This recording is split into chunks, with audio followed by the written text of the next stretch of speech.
Hey, Juan again. I guess this is a video for one-on-one coaching, but I guess I want to quickly do another thinking or brain dump on this one.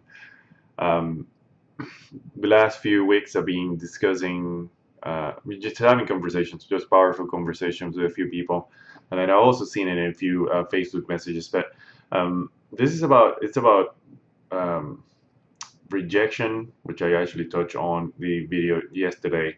But it's about rejection, but it's the interesting part, the relationship between relation and self-worth or self-value. I can't recall exactly the definitions of it, but I find it very interesting because I remember this also in my transition years of going from actuary to um, people developer. Um, for a long time, I used external things to define my worth.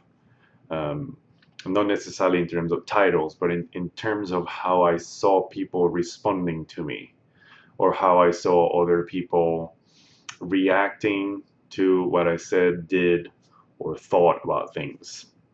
And one of the um, biggest realizations of my life is to learn the lesson of um, there's a crowd for everybody. There's a following for everybody. Everyone has a voice, and you can hear all the leadership experts talk about this. They all talk about it, and I kind of understood it logically, but I never really got it until I actually saw it with my own eyes. Which is, I guess, that's how learning happens all the time, and not from a book, but from experience. And I noticed very interestingly how I would deliver the same message exactly the same way, same tone, same everything. Me, exactly the same feelings and everything. And to one crowd, the crowd closest to me, that was absolute bogus. It was just junk. Nobody cared about it. Nobody even wanted to hear it. Everyone said I was crazy, or they would get like, "Who do you think you are? You're supposed to be doing this. Why the hell are you doing that?" Yada yada yada. Then there was another crowd from our leadership discussions, and that crowd loved it. It was interesting to see how I got extremely, not extremely, but it was opposite reactions to the same thing by a different crowd of people. It's no surprise to me that those that follow me they were nowhere near my my direct department when I actually saw it, and I finally understood that my worth doesn't come from what others say. My worth comes from me. It's my message.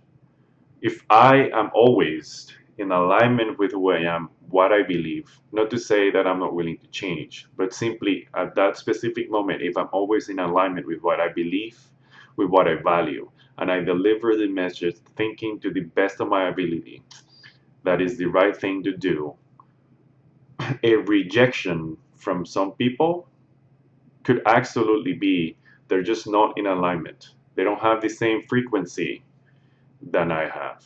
And that's okay. They can believe whatever they want. We can agree that we both stand for different things. And that's the part that's the part that's most revealing about this, because a lot of people would just go out, I'm unemployed right now, go apply for something, I get rejected, and then people start saying, well, what's my worth? I'm not worth enough. I'm not worth enough. They use that rejection to say I'm not worth enough. But what if that rejection is feedback to you to say that's not the place you want to be in? That's not the person you want to invest time on. Why force yourself to be liked by everybody when you're not supposed to do that?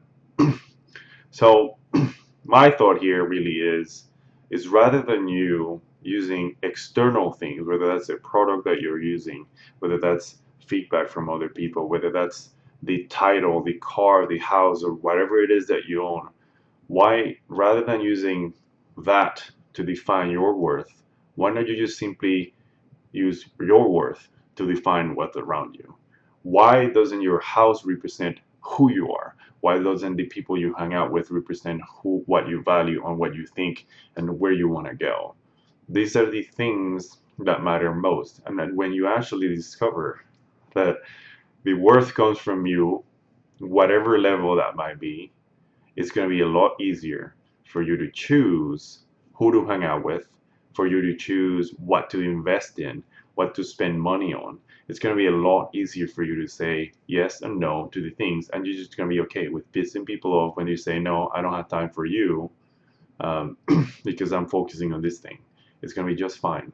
We're 7.5 billion people in the world. Trust me, you're going to have friends when you choose to be who you are and not try to be what everybody else tells you to do and be. So that's my thought for today. It went a little long, but I really just thought I needed to share it. So have fun. Make sure you comment, join my one-on-one coaching community Facebook group or whatever. But I'm happy to have a conversation and I'm happy to have debate on this one.